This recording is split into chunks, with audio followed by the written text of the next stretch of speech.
කතා කරන්න යන්නේ වෙනස් විදිහේ මාතෘකාවක් ගැන. අද අපි දාමු එක්සෑම් සීක්‍රට් එක්ක සුපිරි කුප්පියක්.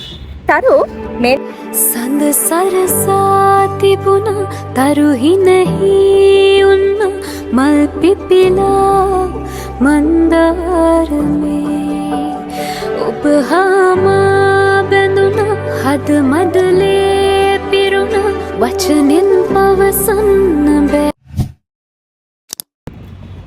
කැම්පස් එකේ තියෙන සුන්දර මතක අතර අද අපි කතා කරන්න යන්නේ වෙනස් විදිහේ මාතෘකාවක් ගැන. අද අපි දාමු එක්සෑම් සීක්‍රට් එක්ක සුපිරි කුප්පියක්. තරු මේ ළඟදී මට නංගි කෙනෙක් මැසේජ් එකක් දානවා මෙන්න මෙහෙම.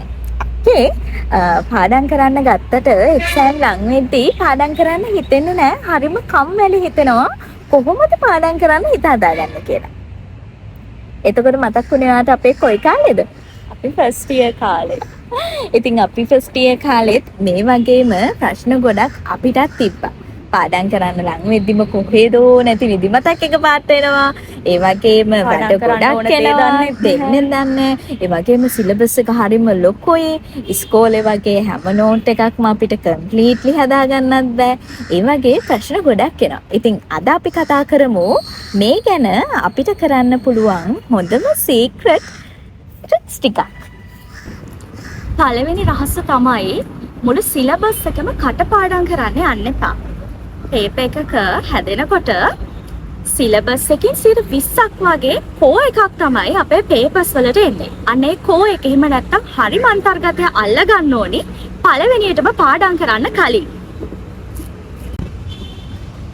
දෙවෙනි රහස තමයි ඔයා පාඩම් කරද්දී නිකන් ඔහේ කියවගෙන යන්න එපා. එහෙම නැත්නම් කටපාඩම් කරගෙන දිගටම කියවගෙන යන්න එපා. එතකොට ඔයාට මහන්සි හිතෙනවා. ඒ වගේම කම්මැලි හිතෙනවා. එහෙම කරන්නේ නැතුව කෙනෙක්ට කියලා දෙනවා. ඒ කියන්නේ අපි කුප්පියක් දානවා කියලා හිතමුකෝ. කෙනෙක්ට කියලා දෙනවා වගේ ඔයා පාඩම් කරන්න උත්සාහ කරන්න. එතකොට ඔයාට හරියම ලේසියෙන් දේවල් ගොඩක් මතක හිටියි. ඒ වගේම උදාහරණ ගොඩක්ම වැදගත්. ඉතින් හැම ප්‍රශ්නයකටම උදාහරණ එක්ක ලස්සනට උත්තර ලියන්න ඔයාට මේක මේ හදාගන්න පුළුවන්. තව ට්‍රික් එකක් තමයි ඔයාලත් දන්නවා ඇති ෂෝට් නෝට්ස්. දැන් සිලබස් එකක්ම අපි පාඩම් කරනකොට මෙච්චර කරුණු ප්‍රමාණයක් අපි කොයි විදිහටද මතක තියාගන්නේ. හොඳම ක්‍රමයක් තමයි ෂෝට් නෝට්ස් කියලා කියන්නේ. ඒකවල ෂෝට් නෝට් ගහන්නේ කොහොමද? අර තියෙන සිලබස් එක ඒ විදිහටම ලිව්වා කියලා එක ෂෝට් නෝට් එකක් නම් එන්නේ නැහැ. අර මං කලින් කියපු කෝ එක තමයි මේ ෂෝට් නෝට් විදිහට අපි හදාගන්න ඕනේ. හතරවෙනි එක තමයි ඔයා පාඩම් කරද්දී එක දිගට පැය ගාණක් නෙදි මරාගෙන මුකුත්ම වැඩක් කරන්නේ නැතුව පාඩම් කරනවා කියන එක හිතෙන් අත්හැරෙන්න. ඇත්තටම එහෙම මතක තියාගන්න බෑ. පාඩම් කරන්න අපිට හරිම අමාරුයි. එහෙම නැතුව විනාඩි 25ක් වගේ එක දිගට පාඩම් කරන්න. ඊට පස්සේ විනාඩි 5ක පොඩි බ්‍රේක් එකක් ගන්න. හැබැයි බ්‍රේක් එකක් ගන්නවා කියලා ඒ වෙලාවේ ෆෝන් එක ඔබන්න නම් යන්න එපා. අත්දැකීම් සහිතයි. තව පැය දෙකකටවත් ෆෝන් එක අතාරින්න බැරි වෙයි. ඒක නිසා ෆෝන් එක ඔබන්නේ නැතුව ඒකට ඔයා වෙන විදිහක් හොයාගන්න. එක්ක වතුර වීදුරුවක් බොන්න, එහෙම නැත්නම් චුට්ටක් එළියට ගිහලා ජනේලෙන් එළිය බලන් ඉඳලා එන්න, ගහක් යටට යන්න. අන්න ඒ වගේ ක්‍රමවිදි යොදාගෙන ඔයාගේ පාඩම් වැඩ ඉක්මනටම සැලසුම් කරගන්න. එතකොට ඔයා නොදැනුවත්වම ඔයාගේ එක්සෑම් එක හරියම රිසල්ට් එක ගන්න ගමන් හරිම සතුටින් ඔයාගේ මේ කැම්පස් ලයිෆ් එකේ අවුරුදු 4ෙම සෙමෙස්ටර් 8ම හරිම ඉක්මනට හරිම සතුටින් ගත කරලා එක්සෑම් එකට හොඳ රිසල්ට් එකක් ගන්න ඔයාට පුළුවන් වෙයි. එහෙනම් අද දවසට අපිට තියෙන වැඩ ටික පටන් ගන්න අපි දැන් ලයිබ්‍රරි එකට යනවා. ඔයත් අදම ඔයාගේ වැඩ ටික පටන් ගන්න. සුබ ගමන්. නියම මොටිවේෂන් එක එන්නේ Taman තුලින්මයි. ජීවිතේ ආශ්චර්යයන් වෙන්නේ නැහැ. ආශ්චර්යමත් ජීවිතයක් ළඟා කරගන්න ඕනි අපේ මහන්සියෙන්මයි.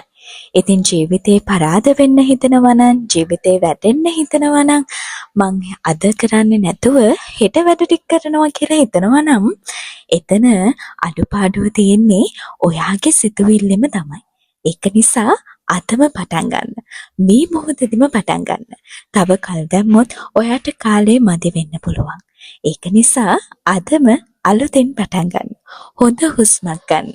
ආයෙත් අලුතෙන් ඔයාගේ පරිසරය හදාගන්න. ඔයාගේ පොත් මේසය හස් කරගන්න.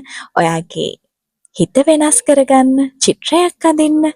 ලස්සන ගස් එක්ක කතා කරන්න මේ වගේ දේවල් එක්ක ඔයාගේ මනස අලුත් කරගන්න ගමන් ආයෙත් පාඩම් කරන්න පටන් ගන්න. ජීවිතේ හීන හැබෑ කරගත්ත හැම මනුස්සෙක්ම ජීවිතේ සුව පහසුව ගත කරලා හීන හැබෑ කරගත්තේ නැහැ. හැම හීනයක් පිටිපස්සෙම ඒ හීනෙට කැප කරපු ජීවිතයක් තියෙනවා. ඉතින් ඒ වගේ හීන දිනපු ජීවිතයක අයිතිකාරයෙක් හෝ අයිතිකාරියක් වෙන්න ඔයාට පුළුවන්. ජීවිතේ දිනන මිනිස්සු හැමදාම අලුත් විදියට හිතන්න පටන් ගත්තා. ඔයත් ඒ වගේ ආදරණීය මිනිසෙක්. ඔයාට පුළුවන් ඔයා දකින හැම හීනයක්ම හැබෑ කරගන්න. ඉතින් ආදරණීය ළමයෝ මං ගිහින් එන්න.